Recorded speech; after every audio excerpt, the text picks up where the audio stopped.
Hello ladies and gents, welcome to another old school video. Today, double death runes was released. You can now at 99 Runecrafting create double death runes. It is an insanely good money maker if you have 99 Runecrafting. In fact, it's probably the best moneymaker excluding PVM. If you are a skiller or you just don't like fighting things in RuneScape, double death runes is what you should be aiming for. It is the best money making method out there that does not involve killing Zulrah, doing raids, doing bosses, things like that. I have done a little bit of experimenting with the price of death runes. I managed to sell death runes after this update just came out at a price of 290 coins each. I sold I think 25,000 of them for 290 coins each, and they sold within 2 or 3 minutes, which was surprising because the original price of death runes was 340 or so GP. Ever since double death runes were added to a poll for people to vote yes or no on, they started to drop, and right now they've dropped about 50 coins. I believe that it will stabilise, it will rise up a little bit and stabilise around the low 300s.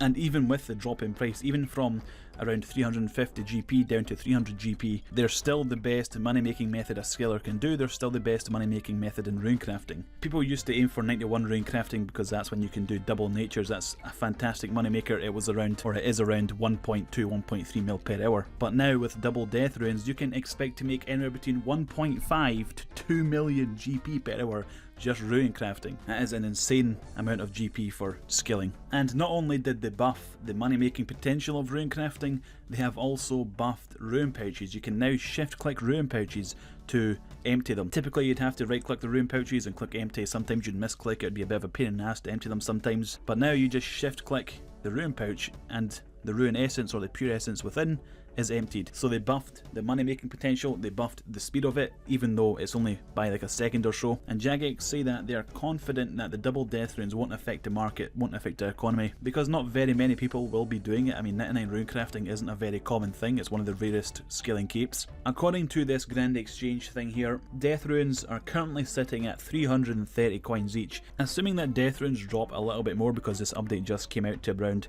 300, 310, I'll say 310 for this example. You can expect before 99 at level 65, you can expect to make around 2,500 to 3,000 death runes per hour. That means before you can double the death runes, you're making around 800 KGP per hour.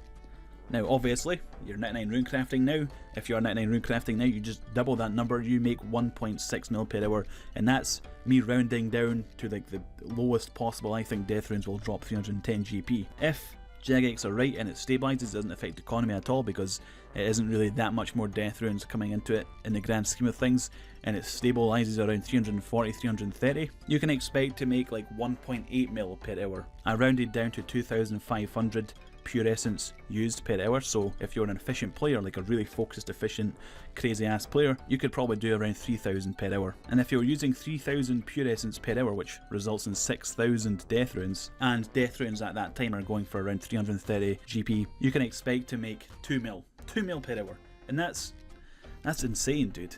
But yeah, making between like 1.5 to 2 mil per hour depending on the price of them, because it will vary now that this thing exists, and depending on how efficient you are, how focused you are, you're still making a lot more money than doubling nature runes, which is pretty cool. But let's not forget that you can also double law runes. At 95 runecrafting you can also do double laws, but why is that a thing? I don't really understand. Is it an Iron Man thing? Because law runes are cheaper than nature runes, but you need 4 more runecrafting levels to make the law runes, which is a little bit weird. I can't imagine many people will do that other than I guess Iron Man maybe. In the security stronghold you can now imbue your skull scepter so it doesn't break. You get it in the security stronghold by killing all the monsters and they'll drop a piece of it. You combine all and it's just a teleport to the barbarian village, and to get more charges in the scepter to teleport to the barbarian village you just use more pieces on it, more pieces of the like the left half of the skull, the right half of the skull and all that crap.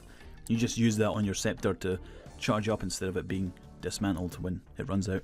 And they also made it easier to get the rogue's outfit, which is good for me because I haven't done that yet. And you will now be rewarded the set in order rather than randomly, so you're going to get all the pieces when you want all the pieces. You're not going to get like 3 tops in one boot. And you can now get 3 months of old school RuneScape membership for the price of 2 months. Oh shit guys, fucking crack out your mum's credit cards boys, because you're about to spend it all on double the extra 1 month of membership if you buy 2 months.